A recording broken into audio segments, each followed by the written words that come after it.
Hello, everyone. It is 4 o'clock, and it is so good to see your faces this afternoon. Some of you I haven't seen in a while, and even though it's virtual, I'm glad to see you. I'm Dr. Tamara Adair, and I'm going to get us started today by introducing our provost. You may know, but our provost is our chief academic officer at Baylor. She's in charge of all of our schools, institutes, centers, programs. She works with everyone from the president to the deans to the regents to the faculty and the students. Her goal, her vision is to lead us as a university to just a transformational educational experience for you.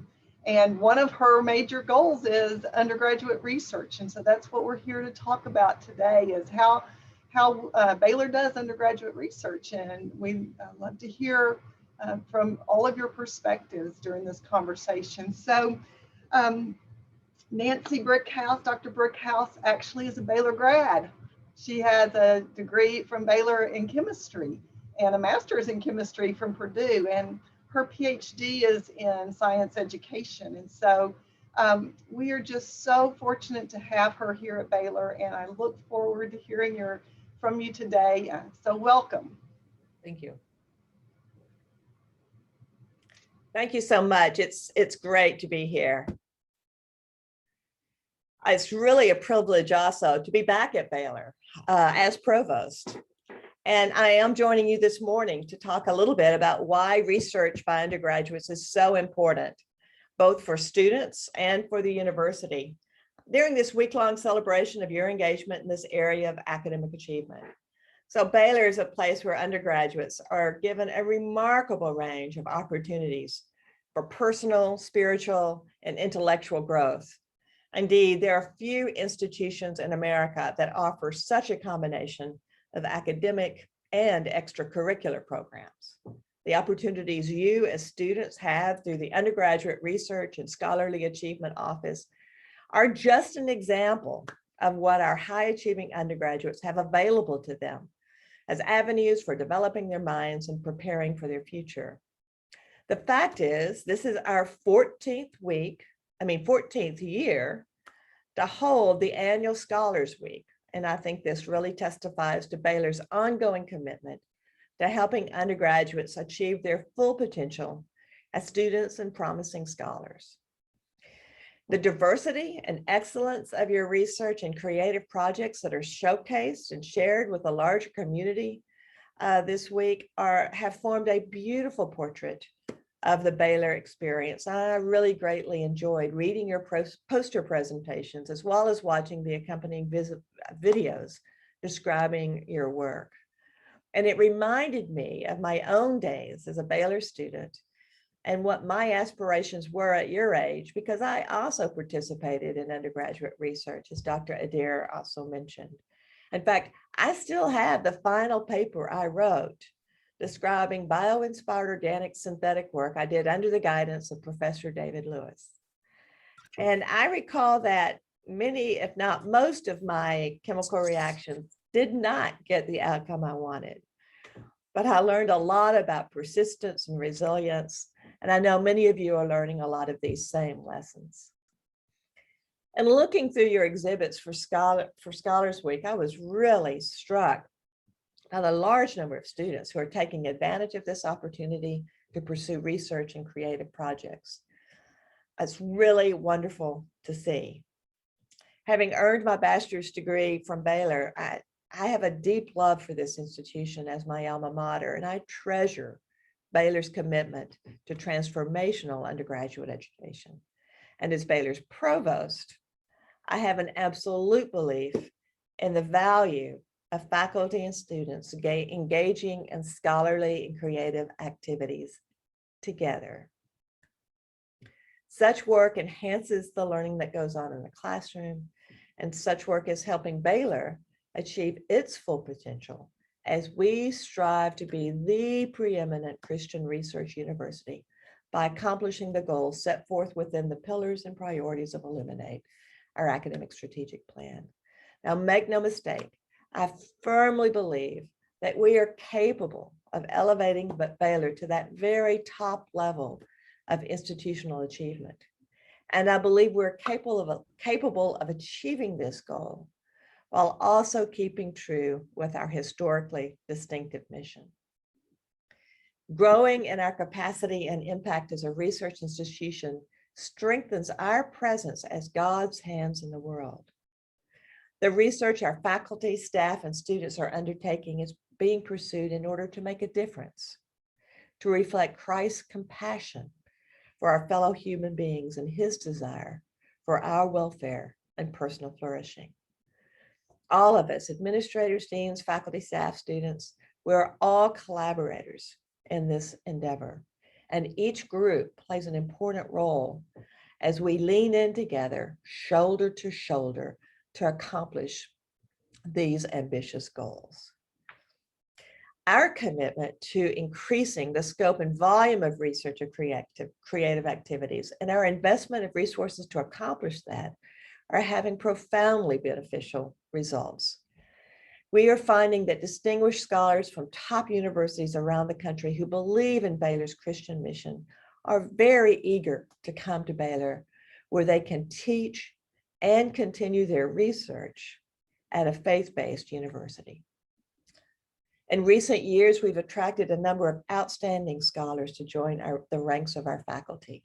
And with the resources provided by the Baylor Academic Challenge, which created a $100 million gift to Baylor in order to create a number of endowed chairs and professorships that will draw even more brilliant men and women to Baylor, where they continue their careers and where you have the chance to learn from them and work with them. The evidence of the last decade has shown that our drive to becoming a preeminent research university directly and powerfully benefits our undergraduate student body. By integrating their scholarly research and activities with the subject matter of their courses, our faculty members bring new life to classroom instruction. In addition, many students collaborate with professors and take advantage of undergraduate research programs, a form of engaged learning that develops critical thinking skills, writing skills, and oral communication skills in ways that are not possible in a traditional classroom situation. This nexus between classroom learning and real-world skill is crucial for students who wish to enter graduate school, medical school, and other areas of professional life. Pursuing research and creative projects as undergraduates opens doors that might otherwise remain closed. Over the years, we've seen consistent evidence of this, and it is why we continue to place an emphasis on offering such opportunities to you. Beyond helping you gain interest to graduate programs, another exciting result can be winning national and international fellowships and scholarships. This year, Baylor had 23 students selected as semifinalist candidates for the Fulbright U.S. student program, the most ever in university history. Several of those students have now qualified as finalists, and I have no doubt, if not most of them, I have no doubt that most of them participated in Scholars Week. We even had one student, senior biology major Emily Schultz, become Baylor's first recipient of the Churchill Scholarship, which provides funding to American students for a year of master's study at the University of Cambridge. Receiving this prestigious scholarship placed Emily among an elite group of 16 Americans chosen to study in the fields of science, mathematics, and engineering at Cambridge. Can you guess what Emily was doing in the spring of 2019? Yeah, she was participating in Scholars Week.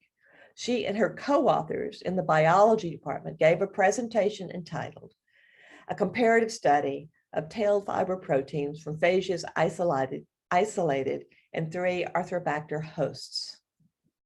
Like these high-achieving students, you will be prepared through your participation in Scholars Week to grow as young scholars and to serve as outstanding ambassadors for Baylor by embodying our mission of leadership and service. Each of us is endowed with unique gifts and perspectives that form important contributions to our university-wide enterprise. Our diversity is our strength. What I see in the Baylor community is an extension of the body of Christ that the Apostle Paul described in his letter to the Corinthians, within which each of us is valued and plays a vitally important role. Paul wrote, "The body is a unit, though it is made up of many parts, and though all its parts are many, they form one body. So it is with Christ. If the foot should say, 'Because I am not a hand, I do not belong to the body,' it would not for that reason cease to be part of the body. But in fact, God has arranged all parts of the body, every one of them, just as he wanted them to be. So together we make up the body of Christ and the Baylor family, and together we will accomplish great things, whether we are hands or feet." Thanks so much for your time today.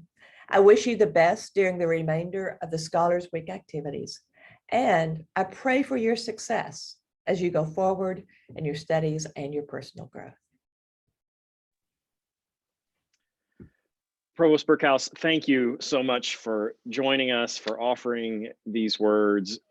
Colleagues, you'll join me in remarking to our students that it's not always that a provost at a research university of Baylor's ilk will be so dialed in to the work of our undergraduates. And students, I think that is a testament to the commitment our institution has to fostering the kinds of activities in research under the mentorship and tutelage of your faculty that Baylor has really committed itself to. And we see the fruits of that labor often in some of the ways exactly that Provost Brickhouse has outlined.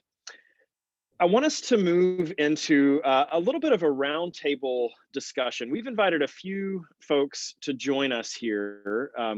And I'm going to introduce them here momentarily, some faculty and some students representing a diverse array of fields of study, and among our students representing a diverse set of experiences along their educational journey. So we've got some students who are in the early stages who have been doing research from the jump, and some students who are at later stages.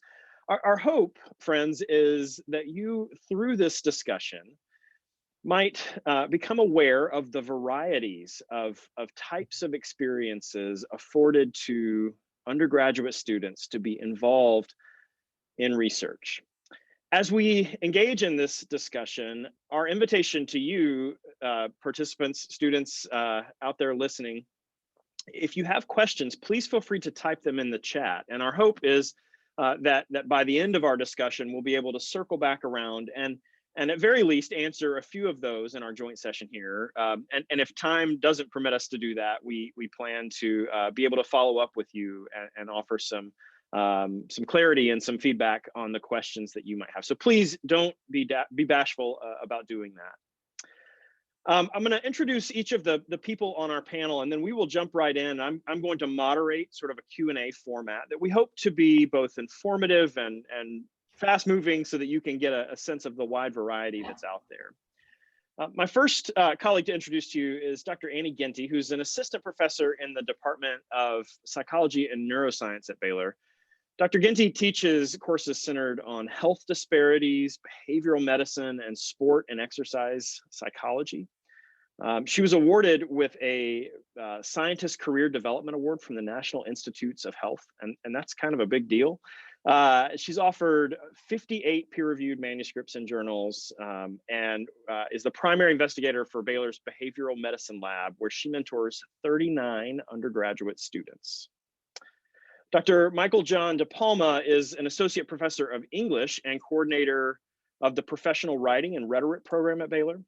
His research centers on religious rhetorics, writing transfer, and rhetorical education. He teaches undergraduate and graduate courses on topics such as rhetoric, spiritual writing, creative nonfiction, persuasive writing, professional writing, and writing theory and pedagogy. And he is a prolific author himself and does great work with undergraduate students. Dr. Tamara Adair, whom you've already heard from at the very beginning, is a senior lecturer in biology. She directs the department's introductory lab courses and promotes labs that are course-based research experiences. For the past 10 years, she has led the CPHAGIS program at Baylor and mentored students in microbiology and bioinformatics. She's also the director of URSA, Undergraduate Research and Scholarly Achievement, here in the Office of Engaged Learning. Dr. Leslie Honor is a professor in the Department of Communication. She's a scholar of visual culture, interrogating how visual imagery and events shape collective values. Her most recent book, Make America Meme Again, was co-authored with a former Baylor student. And in it, they analyze how far-right memes shaped public discourse in the 2016 election. And she is also at work on a variety of book projects on visual culture. Dr. Riz Klausmeyer is a senior lecturer in chemistry and biochemistry and director of undergraduate research within the Office of Engaged Learning.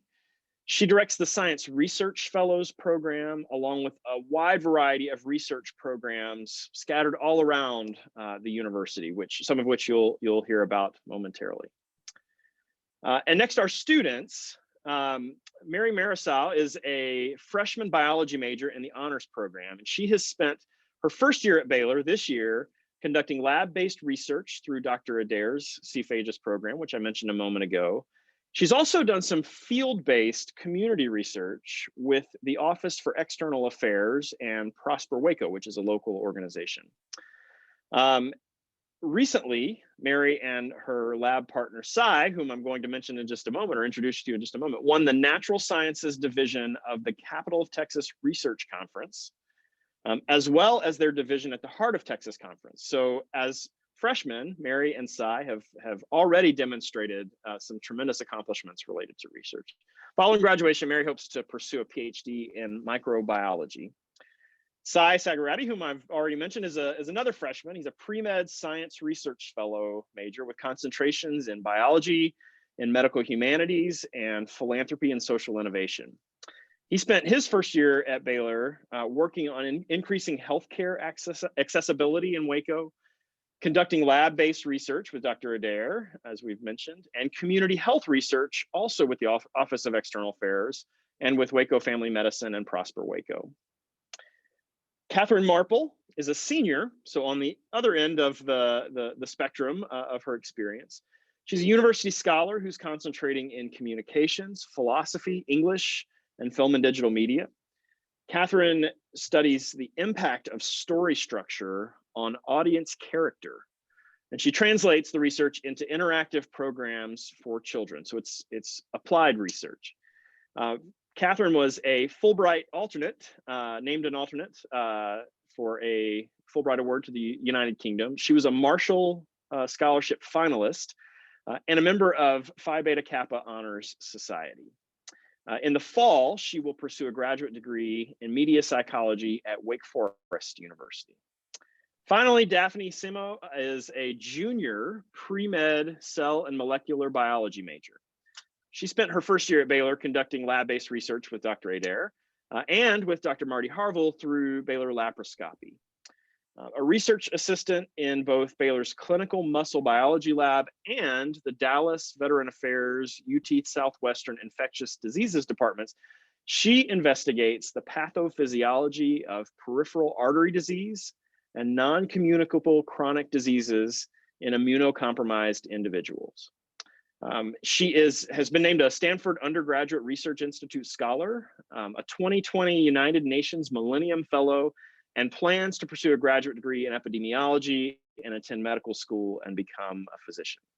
So as you can see, we've got a diverse panel by design, and the hope is that you're going to hear a different set of experiences and a different set of lenses about experience in undergraduate research.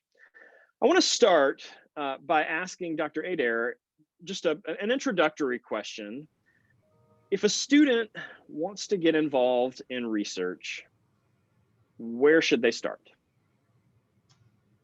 All right, so that's a question that I get quite a bit. And I think that a good place to start is with your research on how to get into research. And so what I mean by that is to get to know upperclassmen.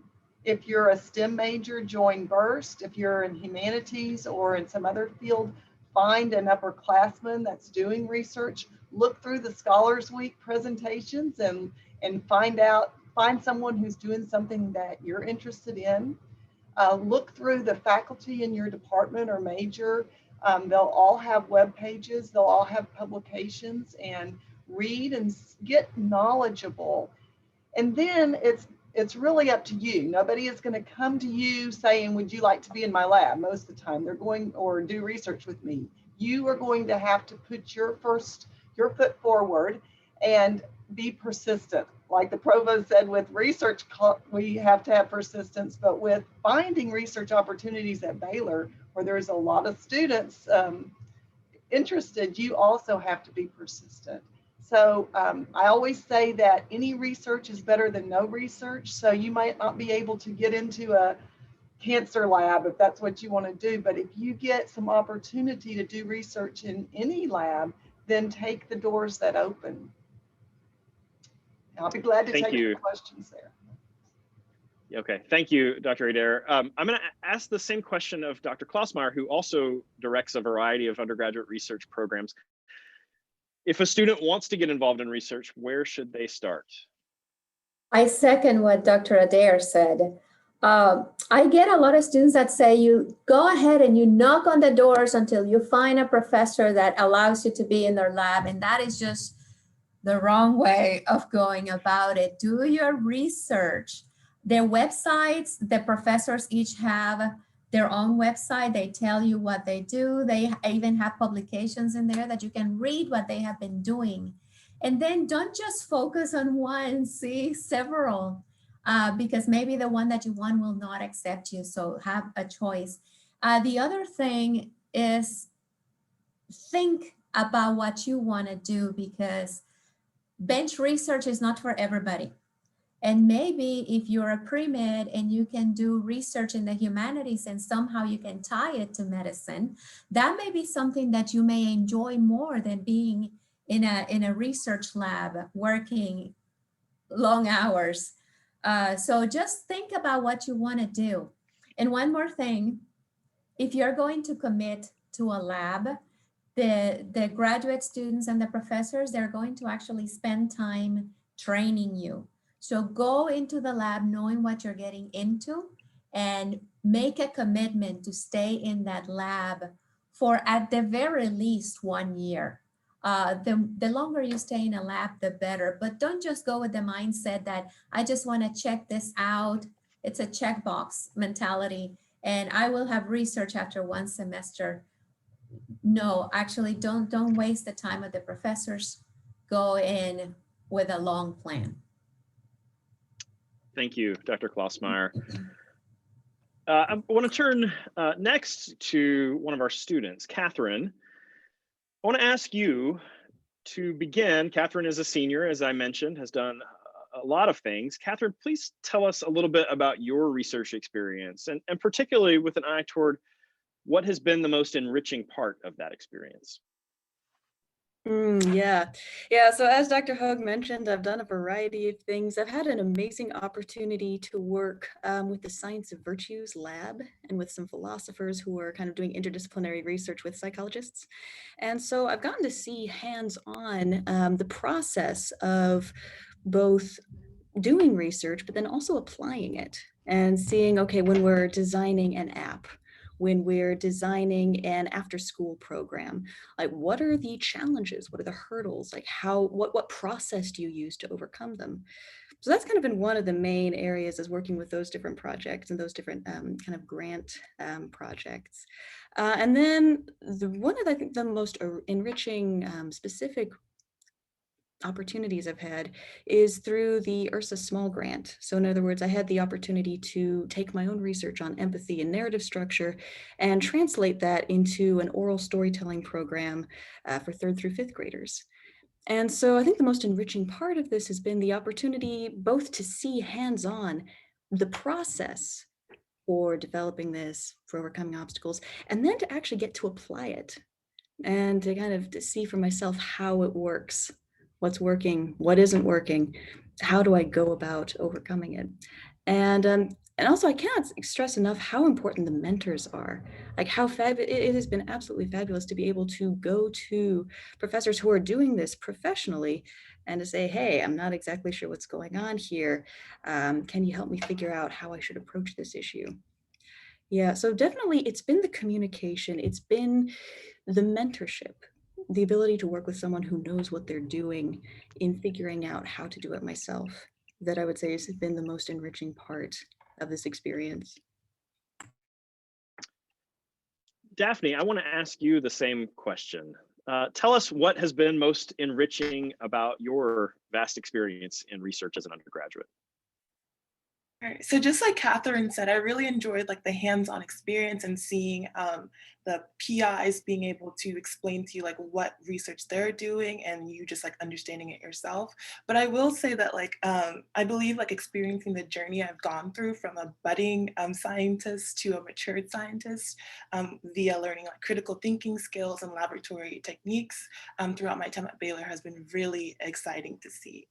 Just as a freshman, I was blessed with numerous opportunities in research, diving into genomics research with Dr. Adair through the Silicure program, which is now defunct, but we still love the program. And also with Dr. Marty Harville, the laparoscopic research program.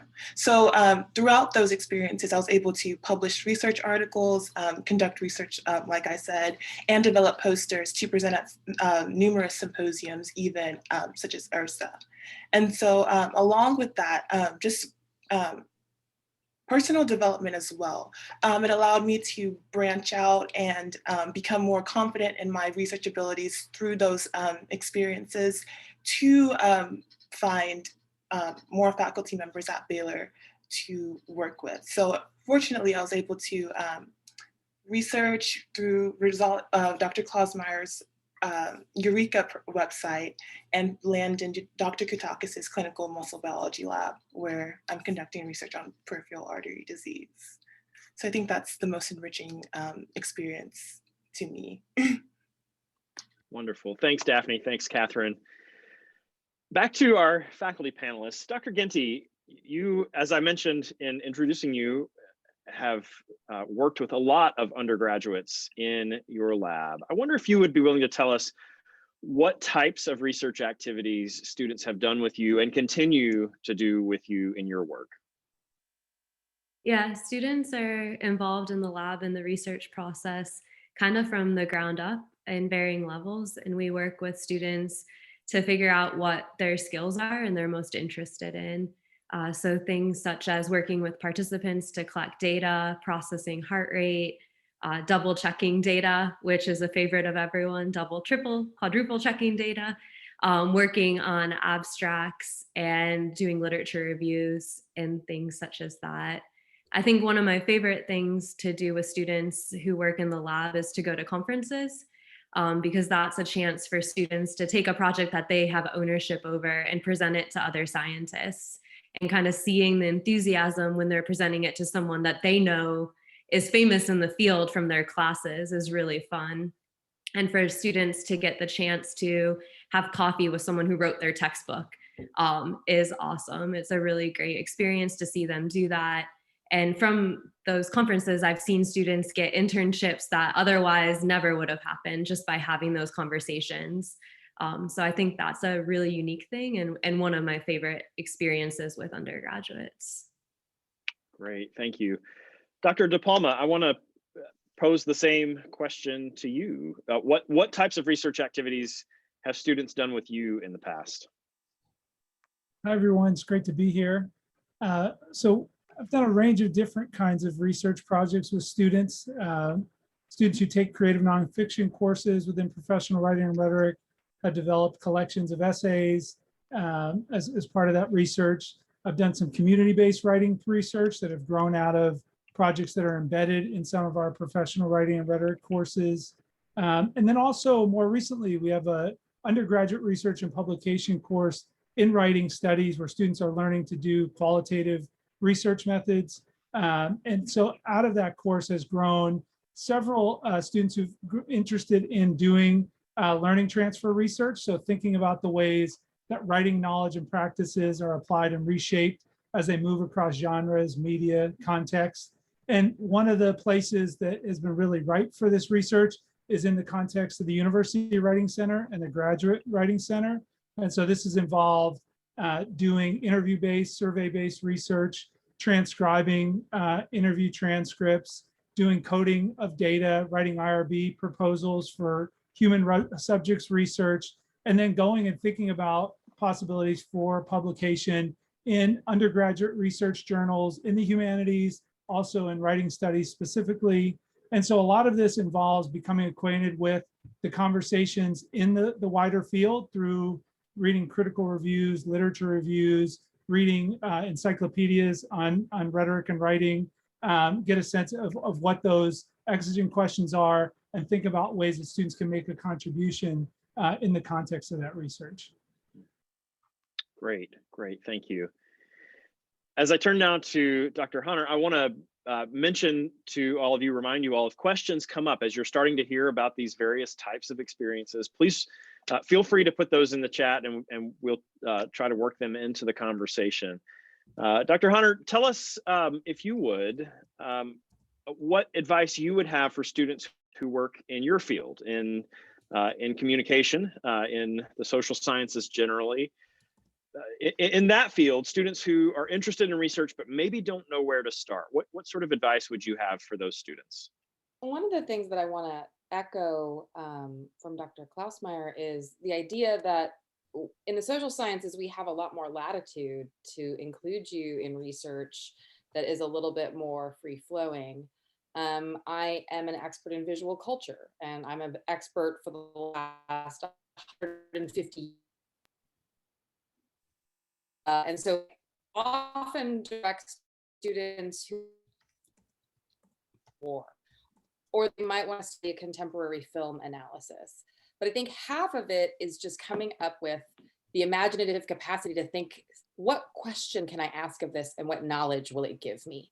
And so I'll often talk with my students about the mundane act of going to see a film, right? And I went to go see a film, and as we were sitting there watching this, actually it was me and my husband, and we went to see the film Black Panther, right? And the gentleman behind me made a comment that sparked a research question for me, right? Like, how is it that the unintended audience comes to this moment?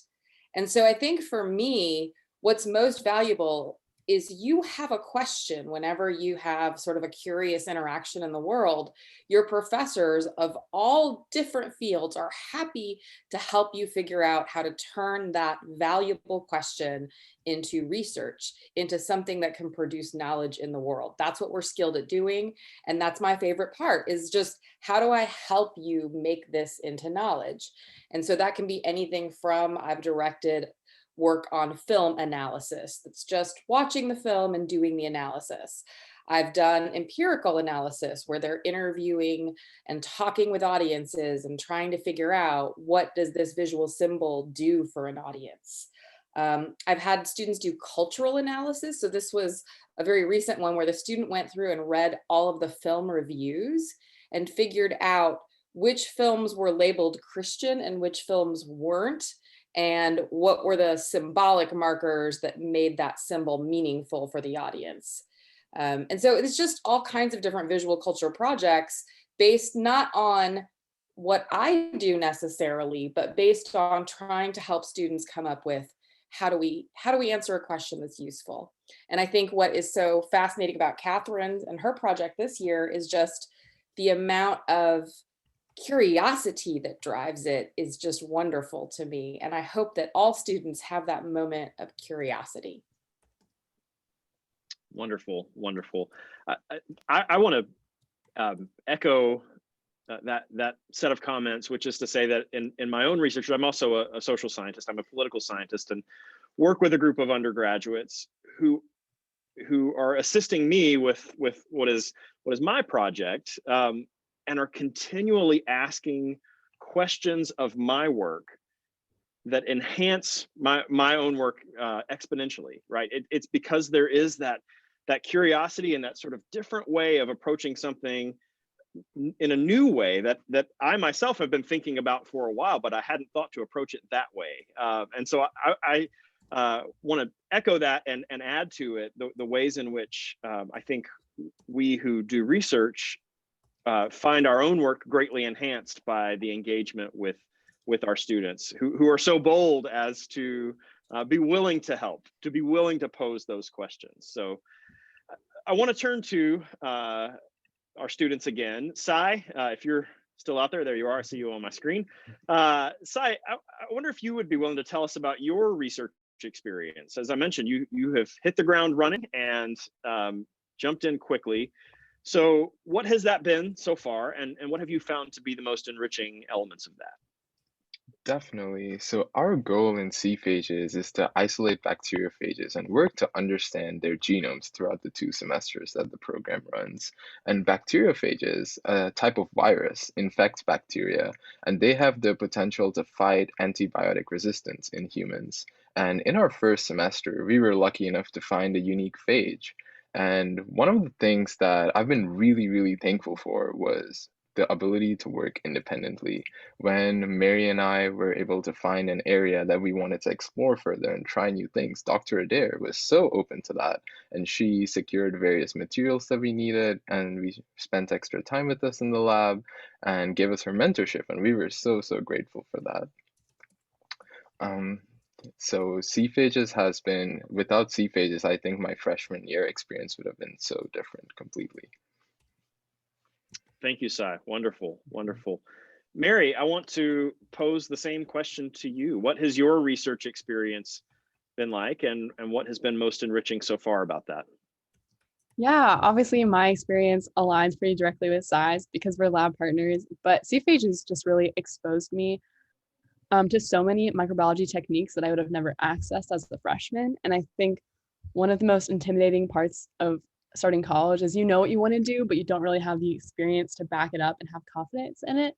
And so starting undergraduate research so early, it just really, I think, affirmed that I am really interested in microbiology. And then that gave me confidence to reach out to other professors and pursue other research opportunities in the future. So I think overall, it just gave me ownership over what I'm interested in and confidence that I really do like it, and then just experience. So it has been wonderful. Terrific, terrific. Thank you, Mary. And we hope that the both of you continue to carry forward these experiences and to grow these experiences. And it sure seems like your positive experience so far has certainly oriented you in that direction. Dr. De Palma, I want to return to you, and you are on the English faculty. You work in the humanities, and I wonder if you would be willing to talk about your advice for students in your field who are interested in research and perhaps don't know where to start. It looks a little bit different from doing bench research in a lab, right? So what does it look like in your field for a student to try to navigate their way into working alongside a faculty member? Yeah, you know, I really love Dr. Honner's advice, right? That starting with the curiosity, the wonder, the dissonance, right, that you have as you are engaging in coursework, engaging in conversations, engaging with your communities. What are those pressing questions that emerge for you that really you have an interest in answering, and thinking about those questions as legitimate questions that are worth pursuing, right? I think oftentimes there's a way in which we can easily dismiss questions as not academic enough or not scholarly enough. Like these valid questions that emerge for you, think about ways in which they might be studied, right? And a good starting point, I think, is to read widely from scholars in various disciplines and look at the kind of work that public intellectuals, people who are writing popular scholarship, people that are writing within particular fields are engaging with those questions, looking at the kinds of methodologies that they're using to study them. I think it also is really helpful to read undergraduate journals in areas that you might have an interest in sharing your work in, thinking about those texts that you're engaging with as conversation partners that can help you refine your thinking, see where gaps are, where you might contribute new knowledge to an area. And then also reading and engaging with scholars that are in the field of study that you're interested in working in. So reaching out to faculty, yes, at Baylor, but also other places, right? Scholars and faculty members are people. And when someone has an interest in questions that they're working on, that's often something that's flattering, and people are willing to work with you. I'd also say, find other collaborators on campus, right? That people that you can externalize your interests in a given research area with. Maybe those are people that become part of a writing group that you engage with. I think those are all sort of practical ways into a project, and finding good mentors that'll walk alongside with you as you do that work can really be enriching. It has for me, and I think it has for the students I've worked with as well. Thank you, Dr. De Palma. That's a good word. I want to ask the same question to Dr. Ginty, who works in a different field. For students who are interested in research but don't know where to start in your field, what advice would you give them? Yeah, I think everyone has given very good advice so far, doing your research on the people. And I want to reiterate something Dr. Klossmeyer said, that you may not get in exactly what you want to do, but you never know what experience is going to change you, change your mind, change your interests, and give you skills. So I started working in a biochemistry lab as an undergrad, binding amino acids to gold surfaces, incredibly far removed from what I do now. But it taught me to formulate hypotheses, and that we lost an entire summer of research because of humidity. So it taught me perseverance in research. And ironically, the pipetting skills do help in what I do now. So I think any opportunity you get, you kind of take it and work as hard as you can and learn as much as you can from it. But as Dr. Klossmeyer said, just going down a row of offices and knocking on doors is not well received, especially during COVID times. But doing research and emailing a faculty member and saying, I'm interested in this, can I set up a time to speak with you? Most of us are more than willing to sit down and talk. On our websites, we often have application deadlines for applying to the lab. So doing those, anything like that you can get experience and just connect. As Dr. Hunter was saying, you guys contribute a lot to our research. I had an instance where an undergrad came and said, why do we ask about smoking, but we don't ask about vaping? And I said, because I didn't know vaping was a thing. You know, it's stuff that you guys kind of help us become aware of the current culture. And that's now on every questionnaire we give, because it does influence cardiovascular health substantially. So you guys contribute a lot to our research. So not being afraid to speak up, but also taking any opportunity, I think. Wonderful. Daphne, I want to ask you a question about the ways in which your research experience has fit within your larger life trajectory. So how has your research experience served your broader, longer term ambitions? And obviously we know you don't fully know the answer to that yet because you have not fully lived your ambitions. But how do you see the things that you've been able to do in research connecting to the things that you hope to continue to do beyond your time at Baylor? Well, I figured out like numerous things, but just performing research as an undergraduate, it like instilled in me the confidence, like I said earlier, to just branch out, especially into like the research community beyond Baylor, to seek out opportunities to further enhance my experience. So this is not to say that my strong ambitions to enrich myself as a budding scientist were not met with rejections and failures, but it propelled me to trust in God and to continue to search for those opportunities. So fortunately, I've been able to culminate. Sorry, I'm having a hard time like developing my thoughts, but just kind of nervous. But you're doing a great job. But I've been able to become proficient in producing independent research, and I've developed my interests in cardiovascular health and maternal health. Likewise, I've been able to synthesize those independent researches and research that I've seen in the community to create literature reviews and diving into fields such as neurology and neurodegenerative diseases. and as well as humanities. So I've been able to combine my interests in research and public health with my work with the United Nations. So I'm just like all over the place with my interests, but this is not to say that it would not have been done without the guidance that I received at Baylor. That's great. That's great. I often like to tell students, Daphne, that the things that you're doing, you're gathering tools, and you don't always know how they'll be applied as you continue to move along. But that diversity of experience, I think, is really wonderful and rich, and sure seems like it will continue to contribute to your professional aspirations. Catherine, I want to ask you that same question. How has your research experience, as you are winding down your time with us, unfortunately, here in Waco, how has your research experience served your broader ambitions? Yeah, definitely. Well, I'd like to echo something that Daphne said about, specifically about the larger research community. Because one of the things I didn't realize before, starting to work with professors, starting to work with labs, was the extent to which research really is a bunch of people who are interested in a particular thing, trying to figure it out together, like arguing with each other, working with each other. Like, it is a community.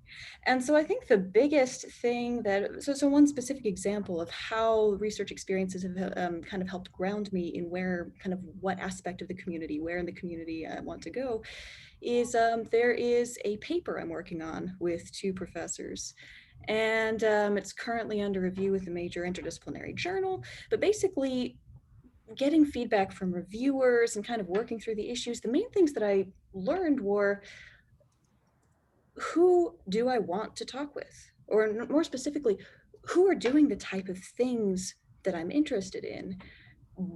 How are they approaching it? Like what words are they using? What terms are they using? What concepts? What techniques? How are they going about approaching this? And then also, like, how do you communicate that? Like, what terms, like what phrases, like how do you speak the language, especially for interdisciplinary studies too? Like, how do you speak the language of the people with which you're interacting? And so there are two main kind of benefits or kind of results of that. One has been, I have a much more specific sense of where I fit in the landscape of the disciplines that I'm working with, which when I was applying to graduate schools, translated directly to, okay, so I know who's doing the type of thing I want to do. I know what programs are for it. So I know where to apply. And also I know, like, in my application, how do I explain what it is that I want to do? So that the people I want to work with know that we're on the same page. Yeah, and so I would say that's kind of the main kind of a benefit or thing that has come out of the process, is the grounding in the community and the connection with the community. Terrific, terrific. Dr. Klossmeyer, I want to turn the conversation to you. I'm going to ask you one of the sort of meta questions here. Having heard so many different perspectives and ways of approaching research from faculty, from students, what's been missing from our conversation so far? What are some of the things that maybe you would like to add when you help our undergraduates think about finding opportunities to be engaged in research? Well, I always tell them to take the plunge, to don't be afraid to talk to people, because some of them are very shy and they don't want to approach a professor, and which is perfectly fine, but the professor has a lab and there's graduate students in there and there are undergraduate students in there, and you can talk to them, you can feel more comfortable talking to them. But also all the things that research can do for you, because it's not about just the project that you're doing, it's about all the benefits that you get. And that, in my opinion, the best benefit is the time management skills, because you're taking classes and you have this responsibility of research and you have to find the time to actually do everything and maybe have a little bit of a social life, not too much, maybe Fridays from, I don't know, 3 to 5 or something like that. But critical thinking, oral and written communication, when you actually just have to talk to someone or email a professor, don't start with, hey, and then just keep going with your email. So be respectful. Planning ahead and seeing the big picture is something that you never think that you get into research, but that you're getting it, because then you have to plan what you're doing next week and what is going to happen if that if you fail in what you're doing. And the other thing is teamwork. Again, you're working with other people, whether it's in a lab or it's with Dr. Hanner. Her research is amazing. All the research here is amazing. But teamwork, you learn to work with other people. So again, I don't advocate to go and knocking on the doors until you find a soul that tells you, fine, I'll take you in. But if you find research that may not be exactly what you want, like Dr. Adair said that cancer research is very popular, you may not find a place in there. But if you find a little project that you kind of like, then again, make it a long-term project and commit to it and show the professor that they did the right thing by allowing you to join their lab. Thanks, Dr. Klausmeyer. Dr. Hunter, I want to ask you a similar question. What else, having heard so many of the different things we've discussed in this conversation, what are some additional things you'd like to say about the research enterprise generally, or specifically about the ways undergraduates might engage? I think one of the things that undergraduates need to consider is developing a public presence of research to some extent as they're moving forward, whether that is cataloging their research simply on a resume, or even doing short blog posts talking about the field experience or other things you gained in that research. That standard of public presence is starting to become a little bit more typical. And I would encourage you to start playing process to consider how you research interests and identity to other audiences. And especially as you get further along in research, you might be asked to develop public-facing work to show how valuable your work is. So being able to adapt your audience in terms of explaining the goals of your research or communicating the value of your research is a useful exercise to start even now. And it's also a little bit more fun sometimes to think about, well, how would I write a medium piece or a smaller piece that is in an undergraduate research blog to explain what I'm doing. And that's, I think, a valuable skill. Absolutely. I now want to open this to any of our panelists who have been answering questions here for us. What are some additional things perhaps that we have not discussed that you think you'd like to insert into this conversation with this audience? Feel free just to unmute yourself if you're on the panel and offer that insight. I'm gonna go. I'm sorry. Go ahead. Go ahead. No, I was just thinking of the student that his minor was Russian, but he was a scientist. And he decided to do his thesis in the HIV and AIDS epidemic in Russia. So he tied it to his minor. And I thought that was wonderful. So the students can use the minors. They don't have to do research in their majors. Make a minor that you really enjoy and do research in that. Yeah, I also just wanted to kind of speak to the centrality of writing in research, right? We often think of, findings as one thing, and then sort of the write-up of the research is separate. But what we write, our language practices, right, mediate what we think. And so writing is about discovering, learning, constructing knowledge. And so really kind of thinking about how you can hone your communication practices, not simply for publication, but think about that role in the interpretive process, and developing also sets of practices that are going to be sustainable for you as a writer. So as I mentioned before, forming writing groups, setting a sustainable goals, right, that you can reach each day, being patient and gracious with yourself, knowing that learning to write is a lifelong project and you're going to have to relearn as you move across different situations. I think really kind of protecting that time sometimes there's an urge, right, to feel like you need to read everything first and write later. But I would urge you, if you're going to be productive, right, as a writer, as a researcher, as a scholar, is to prioritize writing, right, and then sort of continue to read in intermittent times. Also having times for kind of incubation in between moments of writing, reading, where you're able to kind of externalize, meditate on what it is that you're learning, and then go back to the work of composing again. So just oftentimes I think that writing can be invisible almost when we're talking about research. So just kind of like thinking about that as another way in which you can cultivate your abilities as an undergraduate researcher and a scholar, because researchers and scholars are writers. Great. Others on the panel?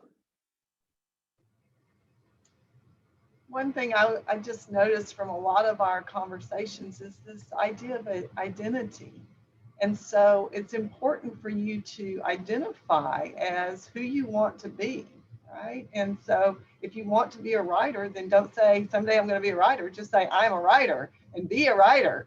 Get that identity. And I think that's true in science too. We focus on that a lot, is that you are a young scientist. You're not becoming a scientist. You are a young scientist. And therefore, act like young scientists, right? Do things that scientists do. And that's how you learn the field. I did want to, while I have the mic, I did want to let you know that there are other research groups. Like we have a McNair Scholars group here, and they still have 2 openings for next year. And so if you look up McNair Scholars or Stephen Fernandez, you can find out information about the McNair Scholars Program. And we also have people on the in the audience right now that have won a Goldwater and that are officers in BURST, one of the undergraduate research groups. And I know that there are other, Mary, for example, has been involved in writing with the Pulse. And so talk to one another, put something in the chat and say, if you're interested in BURST, email me or whatever. So put it in there so people can see who you are, and let's continue this conversation. Wonderful, a great word. I want to thank all of our panelists for an enriching conversation. These are all Baylor people, so if you have specific questions you'd like to address to these individuals, I feel certain they'd be willing to field those. I'm going to volunteer that. I'm sorry, I didn't tell you that in advance, but I know these people, and I think that they would be delighted to take your specific questions if you have those. We're grateful for the contributions that you all have made to research in general, to you faculty who have mentored students in these processes. Dr. Adair, I want to turn this back over to you to wrap us up. Thank you for joining us all.